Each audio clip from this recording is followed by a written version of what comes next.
One of my favorite moments with my son is I was recounting to him to a time we were on this cruise ship and he was just being a kid, man, and I just responded in anger.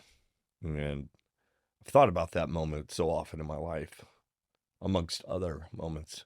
I remember coming to him and apologizing to him, and he looked at me and he said, "Dad, I think about that never."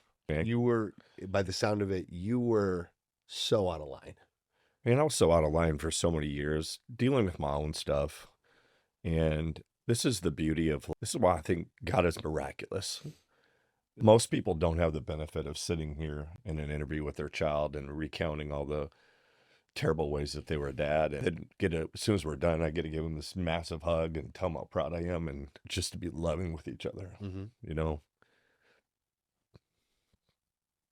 God is good. You get to officiate my wedding. Yeah. I can officiate my son's wedding next week. Are you kidding me? There's just these things that God is so gracious and so good. And this is why he talks so much about forgiveness and how forgiveness is just the key to everything. It's the key motivation of everything. What eliminates bitterness and it's what eliminates anger is just forgiveness. And just the fact that my son would be willing to forgive me for my shortcomings as a dad for all those years, the most important years of his life. I just was such a terrible dad.